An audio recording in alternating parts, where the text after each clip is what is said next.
Confrades, confreiras, irmãos e irmãs, estamos mais uma vez numa tentativa de fazer essa transmissão para fazer a continuação da nossa prestação de contas e nossa apresentação. Então, o primeiro vídeo que nós apresentamos e que nós publicamos ao vivo se tratou da minha apresentação. Meu nome, como eu já falei, Leandro Alano, eu sou mordomo-mor, fui nomeado em outubro, eu fui nomeado mordomo-mor da dinastia de Aves, da causa monárquica e movimento monarquista, e também, isso, ou seja, poucos meses, estamos recém começando, tem muito pela frente, então como estamos começando, como estou há pouco tempo, já estou me apresentando e colocando alguns planos. No primeiro vídeo nós falamos mais sobre a Aliança Restauração Nacional, na qual eu já integro faz uns 10 anos.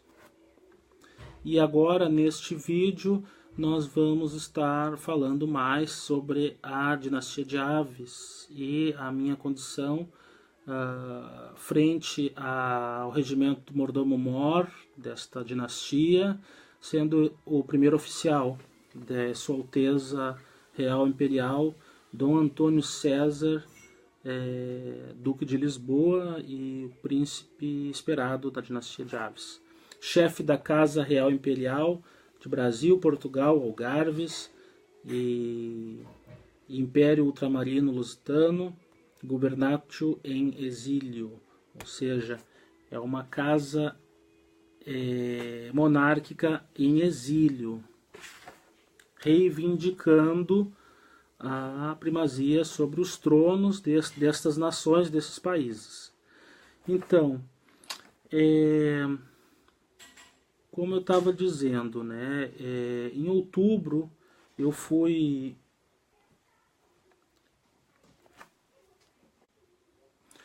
Em outubro eu tive essa designação e a minha nomeação como mordomo-mor da casa de Dom Antônio representou também uma espécie de um encampamento do movimento da restauração e da unificação do movimento dos monarquistas e também uma unificação, né, um esforço, uma adesão de Sua Alteza por essa nossa iniciativa de unificar todos os monarquistas sobre um mesmo movimento, uma mesma bandeira. Tá? Então, como eu estava dizendo já no outro vídeo, nós vamos prosseguir com os encontros de monarquistas e em preparação às cortes que vão ser chamadas e vão decidir assuntos, enfim. Eu vou dar uma lida aqui no programa que eu apresentei para Sua Alteza, o programa, meu plano de atuação. Algumas partes eu vou ler e nelas já está explicado várias destas questões. Isso aqui não é um plano fechado, é um rascunho. Eu apresentei, Dom Antônio César aprovou. Tá aqui, vou ler também aqui, deixa eu ver se aparece aqui, se consegue ver. O selo de Dom Antônio César. Excelentíssimo senhor conselheiro e mordomo-mor Leandro Alano. Assunto: documentação pró-restauração monárquica cristã. Revendo o presente documento, particularmente acredito que deva ser levado ao conhecimento popular o quanto antes, para que o povo comece a familiarizar-se com o brilhante e providencial projeto de autoria de Vossa Excelência. Acredito também que Cristo está no comando, a dirigir homens que realmente possuem e usam a boa vontade, e que o Quinto Império se solidifique e produza bons frutos. Muito grato sempre, Dom Antônio César Lisboa, Governatio em Exílio. Soberana Casa Real Imperial Templária de Aves, Lisboa. Bom, como eu disse, esses são os primeiros vídeos. Nós vamos voltar a utilizar esse espaço. Eu vou voltar a utilizar esse espaço para me dirigir aos senhores, confrades e confreiras, conservos de Sua Alteza e desta casa. E nessas oportunidades muitas coisas serão esclarecidas, né? O que é Casa Templária de Aves Lisboa, o que é uma dinastia cristã, o que é o Quinto Império, enfim. Mas comecemos por essa leitura, então, o que foi o meu projeto? Como eu estava dizendo na apresentação do projeto, os confrades podem também acrescentar sugestões. Ele é um esboço, ele vai ser apresentado nos encontros que eu falei no outro vídeo, nos encontros de monarquistas, mas eles podem ser aprimorados, eles podem receber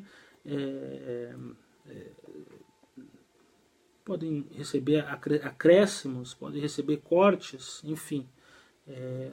É uma proposta que nós estamos apresentando para que trabalhemos juntos. Temos um plano, tá?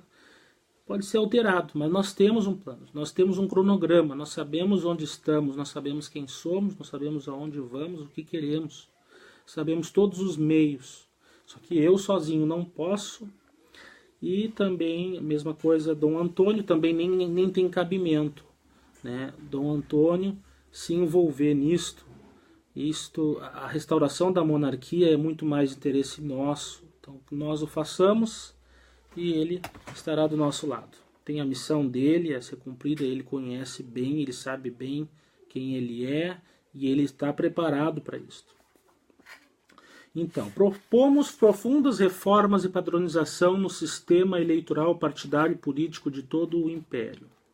A proposta é resetar todo o sistema, zerando todos os partidos e recomeçando a partir dos seguintes parâmetros, que ainda assim permitirão que as atuais agremiações se insiram e se organizem, se adaptam a essas mudanças. Então, se nós estamos falando de uma unificação administrativa, de um império, de uma comunidade internacional, ou seja, hoje a comunidade de países de língua portuguesa, mas aqui para fins dos nossos tratamentos da Casa de Brasil, Portugal, Algarves e Império Ultramarino Lusitano, vamos tratar como Comunidade Luso-Ultramar Brasileira.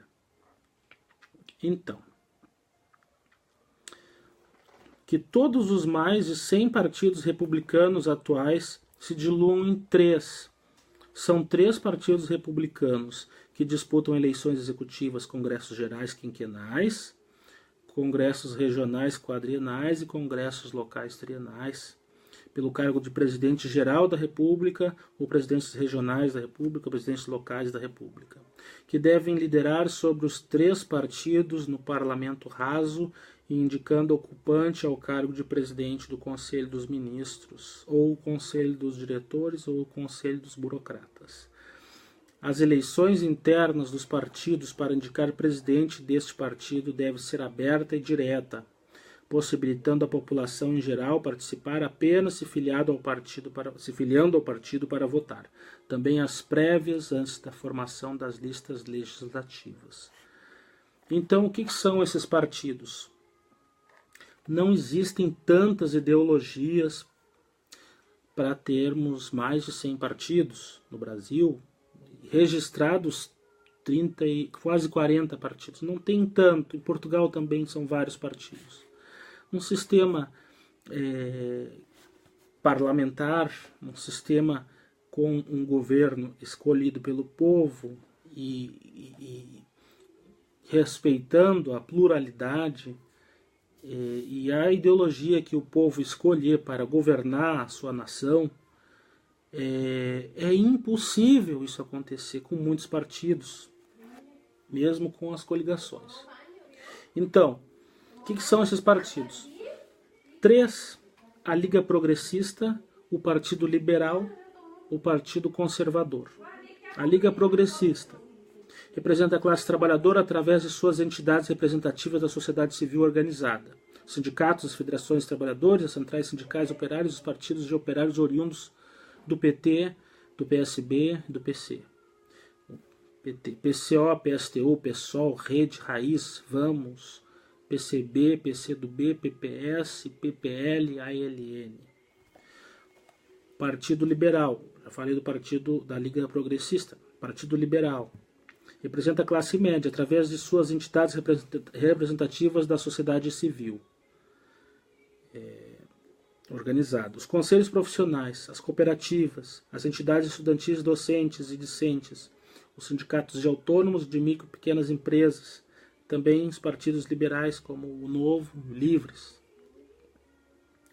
Partido Conservador, terceiro partido. Representa a classe produtora rural, industrial, arrendatários, capitalistas ou investidores financeiros, banqueiros, a burguesia, através de suas entidades representativas da sociedade civil organizada, os sindicatos patronais, rurais, as federações e confederações patronais, as centrais sindicais patronais e todos os partidos políticos são não citados entre os anteriores. Tá? Além destes partidos, que são os partidos republicanos, os partidos do povo, os partidos que vão participar das eleições, também indicamos a formação de mais dois. Um partido teocrático, que é o partido que vai cuidar de todas as questões de Estado, do culto de Estado, dos ritos e da liturgia do Estado, da coroa, do trono e todo o cerimonial. Representado pelas ordens, né? Deixa eu ver aqui, o que nós estamos dizendo aqui. Representa o clero, a teocracia, através de suas entidades representativas da sociedade civil organizada, as entidades sem caráter de lucro, filantrópicas, todas as entidades religiosas, cavalheirescas e cultos, e seus religiosos, sacerdotes, magistrados mais graduados. Tá? Então, esse partido é a teocracia. Ele não participa diretamente das eleições e ele está acima do Estado. Também não tem poderes, os poderes limitados pela Constituição. Os poderes, o que acontece? Como eu falei no outro vídeo, a diferença da monarquia para a república. Na república, a Constituição confere poderes. E o poder emana do povo e ele confere poderes, superpoderes. É uma tirania, a república. E nós, na monarquia, o poder ele vem de Deus. E a Constituição serve para restringir os poderes. Restringir os poderes, mas também permitir que o povo exerça o seu governo, o seu autogoverno, a sua autodeterminação. O poder do monarca é para garantir a segurança e a estabilidade. E é um árbitro, né? Partido, ele estava falando do partido teocrático, agora o partido monárquico. Representa a burocracia e a monarquia através de suas entidades representativas da sociedade civil organizada, as entidades comunitárias, todas as entidades de serviços públicos, militares e poder judiciário, e os senados. Todos os possuidores de títulos de nobreza, fidalguia, vassalagem nas casas aristocráticas. Então aí estão os partidos. 3 partidos para o povo e 2 partidos estatais. E outros 10 partidos ou sublegendas daqueles 3 principais que disputam apenas as eleições legislativas. Tá? Então o que são esses 10? São legendas, né? São chapas. Uma governista, uma oposicionista, a extrema esquerda, socialistas radicais, progressistas, libertários, a esquerda, socialista, progressista, populares, centro-esquerda, socialistas moderados, social-democratas, centro, moderados, conservadores, reacionários, centro-direita, capitalistas moderados, neoliberais, direita, capitalistas, liberais clássicos, extrema-direita, capitalistas radicais, progressistas, liberais. E independentes também. Esta última legenda ou sublegenda se inscreve em listas compostas por candidatos ligados a grupos não alinhados com nenhuma outra orientação ideológica, igual que os ideológicos, como se fosse uma outra legenda. poucos ideológicos. Estes grupos se reúnem e disputam convenções que elegem direções partidárias responsáveis por inscrever as chapas e montar as listas. O voto deve ser em lista fechada e relativamente distrital. Sendo 3 os tipos de distrito, ele pode ser convocado pelos seus líderes e alterar o seu voto. Ou seja, também vamos dar autonomia aos distritos eleitorais. E esses distritos, eles vão ter mais poder sobre a organização das eleições. Tá? Sendo 3 os tipos de distrito, pode ser convocado pelos seus líderes. Se um partido perde votos antes do fim do mandato, pode perder também assentos no parlamento.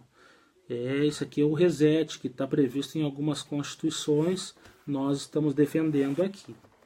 Que o distrito se reúna e retire o voto que deu para o seu parlamentar.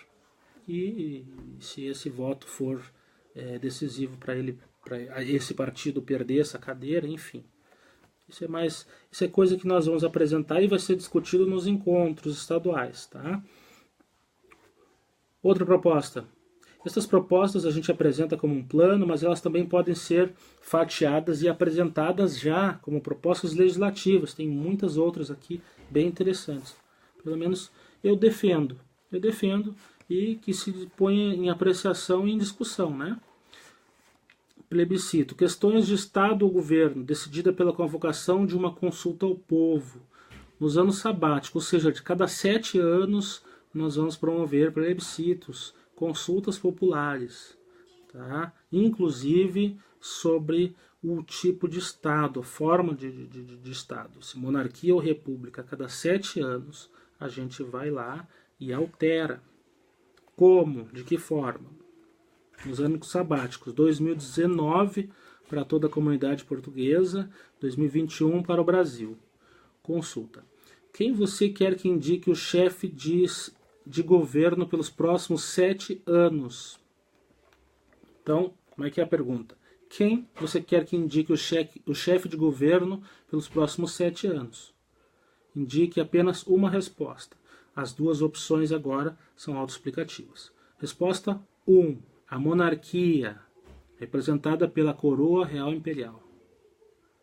Ou seja, a pergunta, a monarquia, representada pela coroa real imperial, que você quer que indique o chefe de governo nos próximos 7 anos? Resposta 2. A república, representada pelos congressos quinquenal, ou seja, a monarquia, Partido Brasileiro, Partido Português, e a república, os partidos conservador, Partido Liberal, Partido Progressista, Liga Progressista.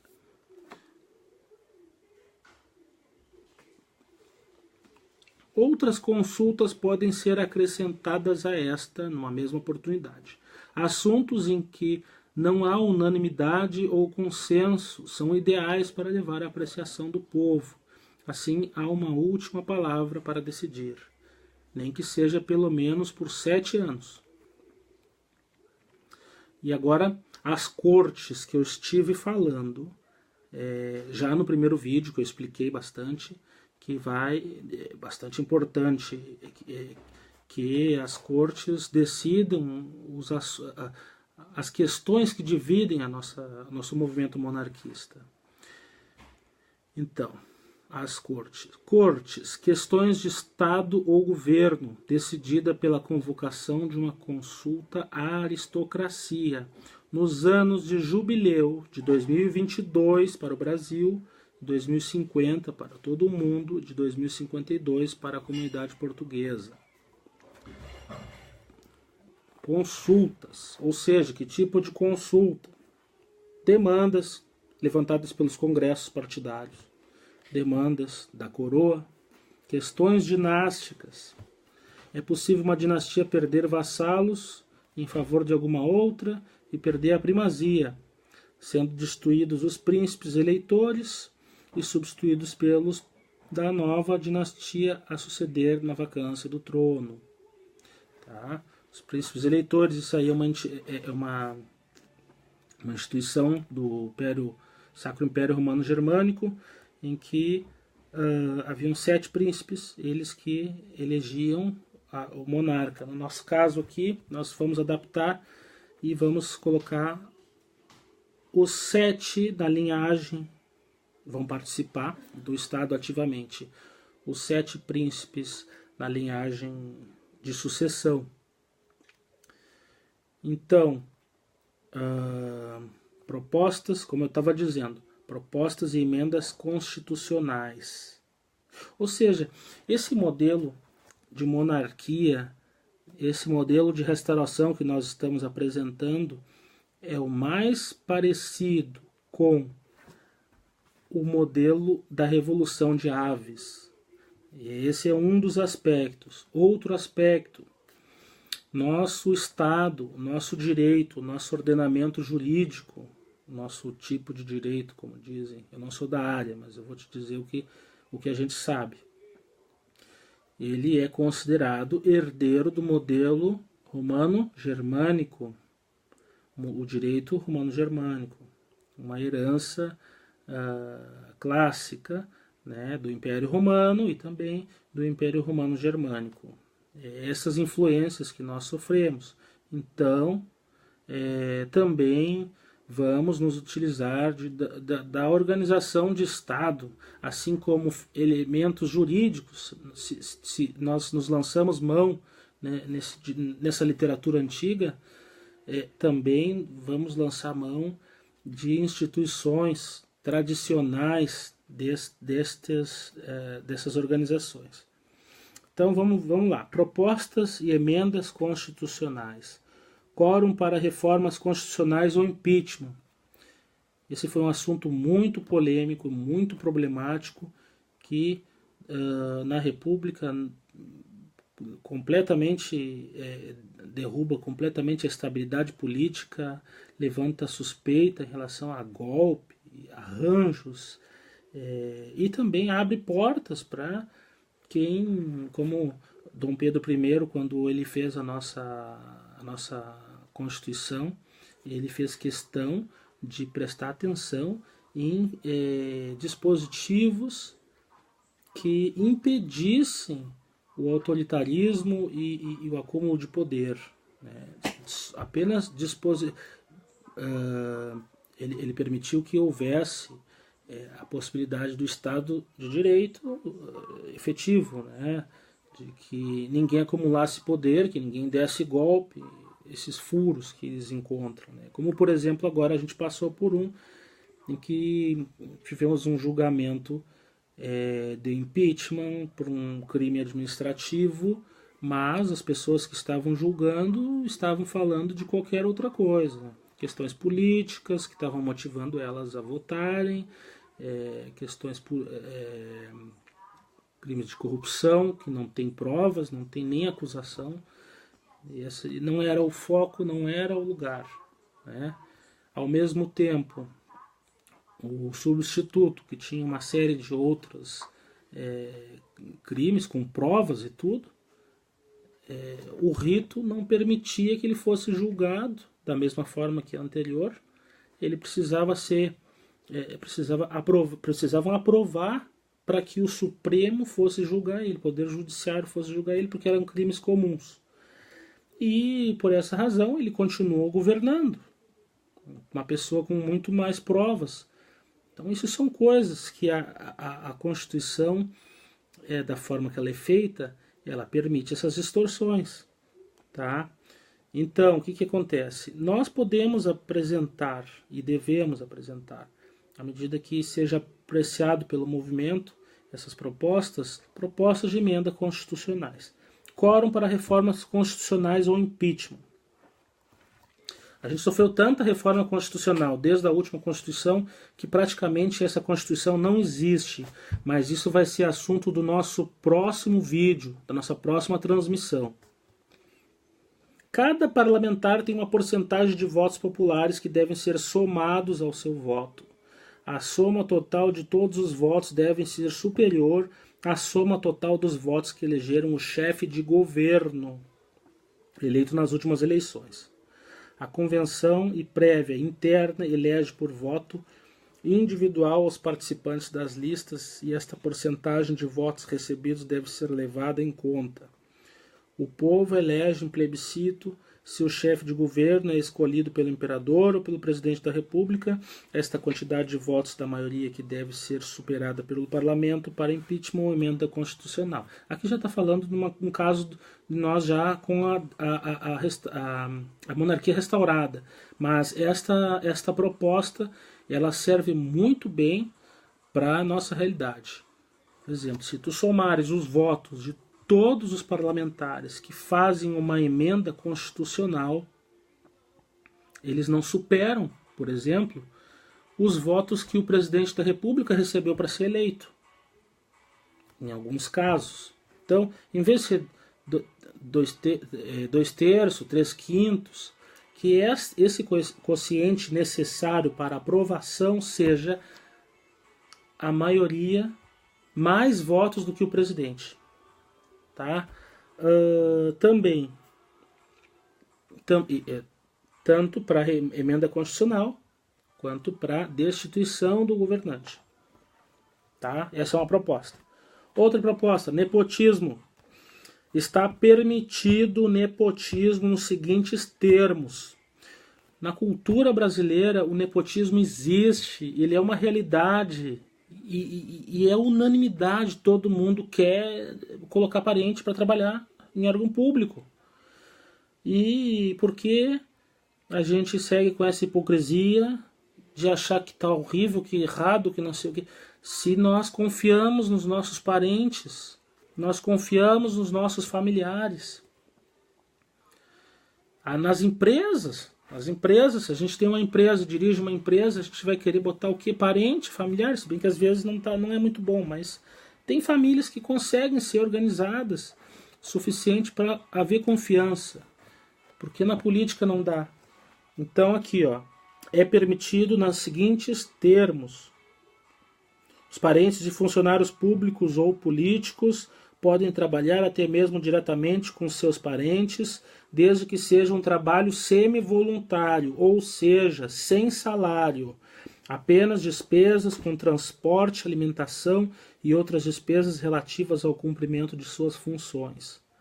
Nessas condições, não é imoral o nepotismo. Eu acho que vale a pena.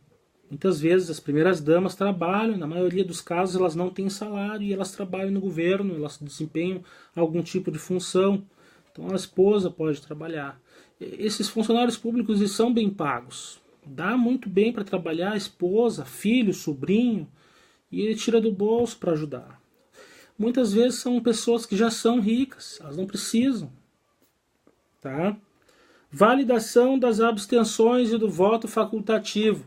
Essa é uma outra proposta de emenda constitucional que nós já podemos encaminhar a partir de agora. Ela é muito interessante, porque esta proposta aqui de validação das abstenções e de instituição do voto facultativo, ela permite duas coisas. Está banida a obrigatoriedade de votar. A pessoa vota se quer, não vota se não quer. Mas se ela não for, ela deve ser computada como uma opção. Ela não foi votar. Tem que contar quantas abstenções tem. O que acontece?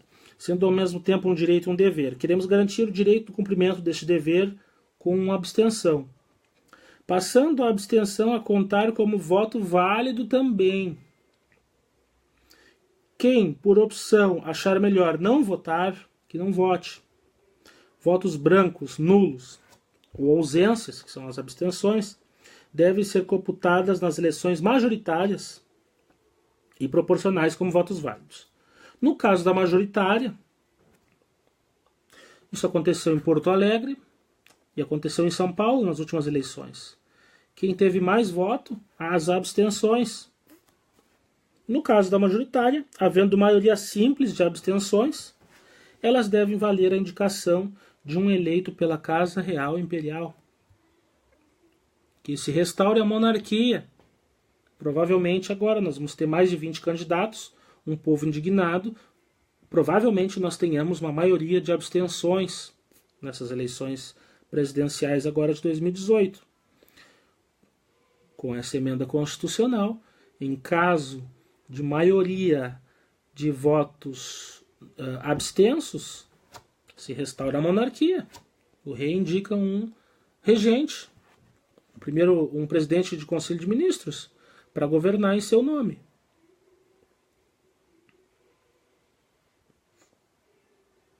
No caso da majoritária. Se for proporcional, a quantidade de abstenções devem garantir assentos vazios no parlamento, proporcional ao quociente eleitoral, tantos quantos represente o total de abstenções.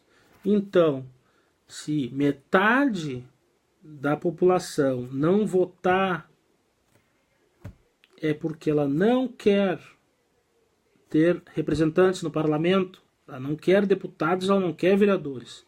Então essas cadeiras podem muito bem estar vazias. Não é justo que uma minoria escolha toda a composição do parlamento, se uma parcela da população faz questão de abrir mão. Tá bem que a representação é um direito, mas também é uma prerrogativa abrir mão desse direito. As pessoas não querem, por alguma razão, e nós temos esta proposta de validação das abstenções do voto facultativo também para apresentar. Criação do Poder Judiciário Municipal. Tem um outro aspecto sobre isso, eu acho até que é melhor eu falar um pouco mais sobre isso no outro vídeo, quando eu for falar sobre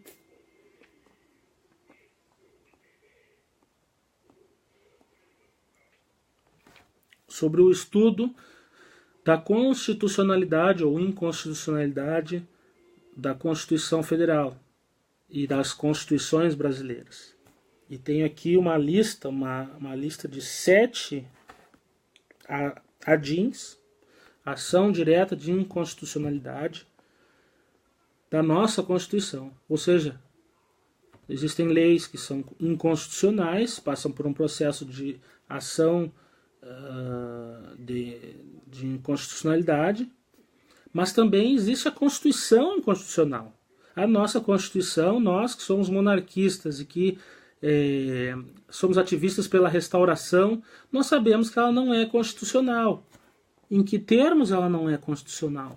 Vamos apresentar aqui, já temos um grupo da Aliança Restauração Nacional, já está organizando um grupo faz 2018, faz 3 anos já, que as pessoas estão trabalhando nisso. Para apresentar um parecer, para apresentar uma ADIM. Tá? Então essa questão aqui do Poder Judiciário Municipal, nós vamos falar na outra oportunidade. Outra proposta. Estatuto de Soberania Nacional aos Estados, compartilhada com a União. A vida se organiza melhor em cidades-estado autônomas. Assim, há a liberdade que as pessoas tanto clamam, que são os nossos municípios. O Estado republicano máximo e gigante é um tirano que desorganiza a ordem local e é demasiado presente na vida do cidadão para explorá-lo. Precisamos resgatar esse poder local que a República destrói. Como disse L'Oréal Rocha, Portugal sempre teve uma organização republicana e democrática nos seus municípios. Os municípios e as câmaras municipais sempre foram republicanas e democráticas. Desde que existe Portugal. Esses estados, foi uma entidade criada desde o Império Romano, desde o tempo que éramos uma província de Roma. A Lusitânia era um feudo. Esses estados devem recobrar soberania para sozinhos decidirem sua vida. Não, desculpa, vamos ler de novo. O Estado republicano máximo gigante é um tirano. Tá, isso eu já falei. Precisamos resgatar esse poder local que a República destrói. Estas cidades-estado necessitam a proteção real de um Estado um pouco maior. Esses estados devem recobrar soberania para sozinhos decidirem sua vida. Essa soberania deve ser compartilhada com o grande império e sua superestrutura protetora por status de feudos, de federações, de federação ou confederação. Sendo assim, o povo se organiza comunitariamente local, a monarquia se faz presente através de um vassalo da coroa, senhor de uma gleba, que está então associado ou federado a um senhor de uma sesmaria e este ao senhor de uma capitania. E os senhores destas capitanias a um vice-rei, e esse vice-rei a um rei, a um regente, a coroa imperial. É importante que para atingir esse objetivo, que apoiemos a causa da soberania dos estados brasileiros, no mesmo modelo dos estados norte-americanos. Cito, os Estados Unidos da América e os Estados Unidos do México. Esses estados, eles são soberanos. Eles são países dentro do país, que apenas compartilham com a União a soberania em assuntos compartilhados. Então, sendo assim, o Estado Nacional não precisa ser tão presente. Isso nós vamos voltar também a falar quando eu for fazer o outro vídeo da inconstitucionalidade. Porque o que acontece? Nossa Constituição ela foi descaracterizada, uma vez que ela previa o equilíbrio entre União, Estados e municípios, como entes federados. Com o passar das emendas constitucionais, a União foi ficando cada vez mais poderosa, e os estados e municípios não. Então, isso aí é uma coisa que nós precisamos consertar, e o nosso movimento restauracionista está atento a isto. Mais propostas da nossa plataforma, mas também que podem ser apresentadas como proposta de lei no parlamento. Oficialização e reconhecimento da Guarda Nacional restaurada nos estados. Milícia legal, armada, não remunerada, politizada, democrática, constitucionalista e voluntária. Estamos restaurando a Guarda Nacional, uma milícia oficial e autônoma, política, engajada, voluntária, não remunerada, com comando eleito e no ambiente dos estados. A Guarda Nacional é uma guarda da Constituição, é uma guarda da soberania também, contra distúrbios e golpes, contra terrorismo, contra uma série de coisas que podem ser implantadas por interesses estranhos à nossa soberania, estranhos à nossa nação.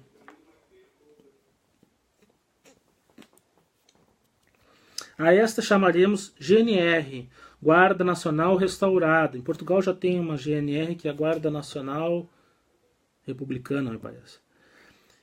E misturando militares das Forças Armadas, militares auxiliares e paramilitares, ou seja, as vigilâncias privadas, as polícias privadas.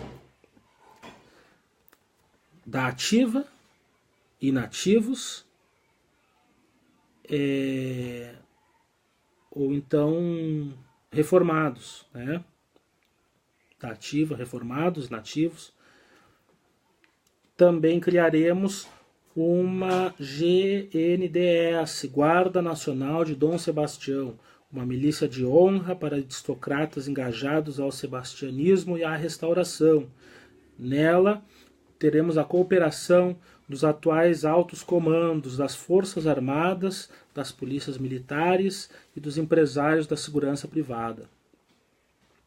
Com a existência e a atuação desta milícia sadia e patriótica e com a sua popularização, ela deve ser também legalizada e incorporada ao ordenamento jurídico e formalizada oficialmente. Assim, atenção aos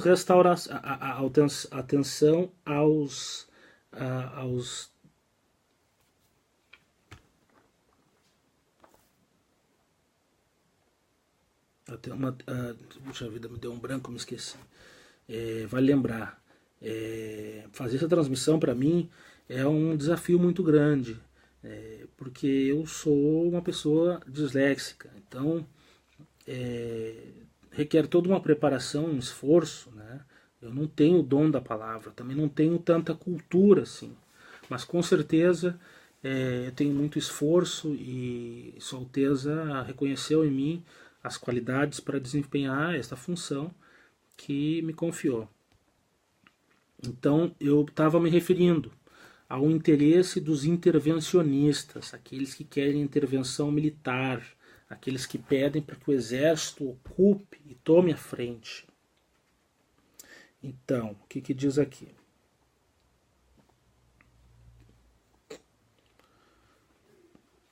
Com a existência e atuação desta milícia sadia patriótica e com a sua popularização, ela deve ser também legalizada e incorporada ao ordenamento jurídico e formalizada oficialmente. Então, assim, teremos tropas leais à coroa, mesmo antes da restauração da monarquia.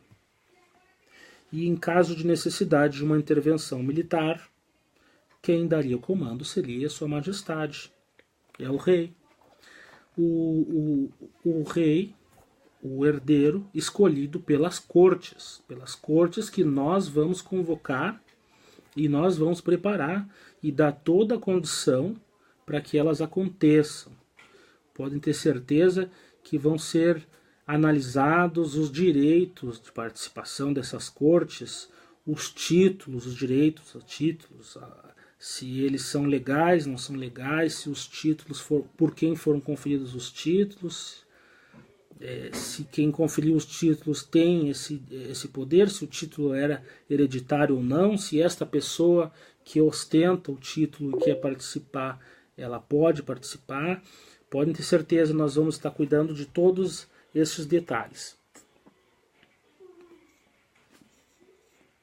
E reconhecimento das monarquias autônomas e equiparação das comunidades quilombolas e nações indígenas com os solares reconhecidos dos títulos de nobreza portugueses e brasileiros no mesmo estatuto de monarquia autônoma. Outro dia eu conversei com um confrade que descende de um barão e ele me contou que a família dele, desse barão, que era um militar de alto posto no exército brasileiro, ele conquistou um patrimônio. E quando foi feita o golpe, né, que instalou a República, essa família perdeu o seu patrimônio. Eles perderam tudo que eles tinham. Foi tudo confiscado pelo Estado. A gente sabe que agora teve uma ação que a família imperial brasileira conseguiu recuperar bens, tem uma série de direitos e coisas que eles estão brigando na justiça e algumas coisas estão conseguindo. As famílias da nobreza brasileira não estão conseguindo. Essas coisas não foram restauradas a eles ainda. Eles perderam os bens e ficou por isso mesmo. Receberam alguns que como militares, receberam alguma indenização, alguma coisa, mas eles não estão tendo o mesmo tratamento que a família imperial. Então, o que acontece? Precisamos lutar por estas causas. São quase 10 mil famílias, são 10 mil títulos que foram durante a existência da monarquia brasileira que tiveram esses títulos. Então essas causas elas precisam ser averiguadas, defendidas. Então o que diz aqui nessa proposta? A etnia brasileira está composta por europeus, tem uma lista de tribos de Portugal, né, do Reino de Portugal, originários do Brasil, também tem uma lista de tribos, e os mouros, também tem uma lista de nações, dos algarves, que são os negros. Se a Constituição republicana declara que todos são iguais e o Estado brasileiro reconhece as nações de indígenas e os quilombos de alforriados, por que não podem reconhecer os nossos solares monarcas e aristocratas? Pois nós poderíamos assumir esta luta em favor desses povos que um dia o Estado calou, mas também em favor dos solares de nobres que foram calados com a República. Mais do que isso, reconhecer também os solares dessas nações e reconhecer a eles os senhorios, morgadios e fazer deles vassalos da coroa imperial do Reino Unido. Também conferir as lideranças dos quilombolas e também as lideranças das tribos indígenas, conferir a eles também status de senhores, que eles possam também ter uns solares reconhecidos, né, e títulos de nobreza, enfim, como eles realmente são nações. Outra coisa também que está incluída aqui nas ADINs, além dos quilombolas e das nações indígenas, também estão os anistiados pela Revolução, pelo golpe militar que o Brasil teve de 64, de 61, 64, 68. Uma série de pessoas foram postas na ilegalidade, foram caçadas, sofreram torturas, perderam um monte de coisa. E essas pessoas, elas não eram bandidas, eram estudantes, profissionais liberais, eram professores, eram trabalhadores, foram tratados como bandidos. Então o que acontece? O Estado brasileiro anistiou a ação deles e para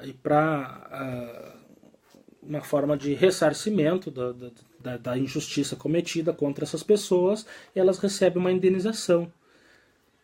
Já a nobreza brasileira não teve o mesmo tratamento, como a gente pode ver.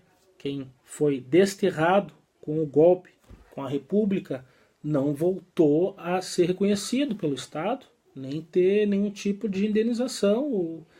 Então, esta é mais uma bandeira, mais uma proposta que nós temos para lutar. Tá?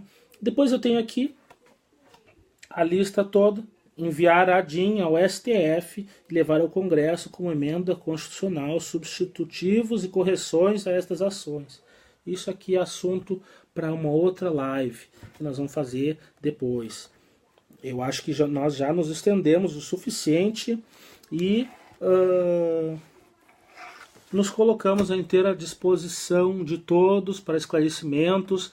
Eu estou recebendo bastante adesões, muitas pessoas estão nos procurando. O sebastianismo está crescendo muito também, vamos explicar na sequência o que é o sebastianismo. Lembrei outra coisa importante que nós precisamos falar neste vídeo.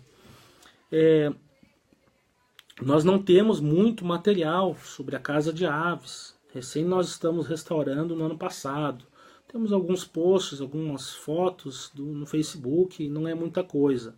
Nós criamos um blog, que é um blog de imprensa, onde nós vamos publicar todos os releases que nós vamos mandar para os órgãos de imprensa. Nós estamos preparando listas de e-mails de todos os órgãos de imprensa, de todos os estados, de todos os países membros dessa comunidade.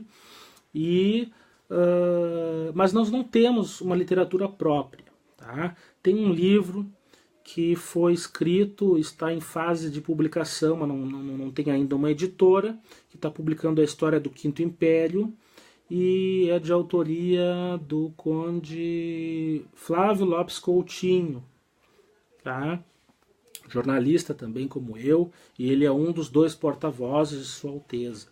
Tá? Então esse livro está pronto, ele só não está ainda, não foi publicado ainda.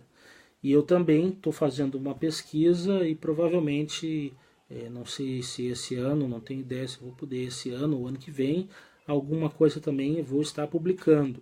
Mas, para quem quer saber mais sobre o Quinto Império, sobre o Império do Espírito Santo, sobre a Casa Real Imperial de Brasil, Portugal, Algarves e Império Ultramarino Lusitano, e sobre a dinastia de Aves, a Aves Trastâmara Lisboa, e sobre a Revolução de Aves, sobre o sebastianismo, Dom Sebastião, sobre a Cristofania de Euriques. Se vocês querem saber mais sobre o juramento da Imaculada Conceição e a maldição dos Bragança, eu recomendo que procurem os canais, pesquisem no Google, no YouTube, pelo professor Loriel Rocha.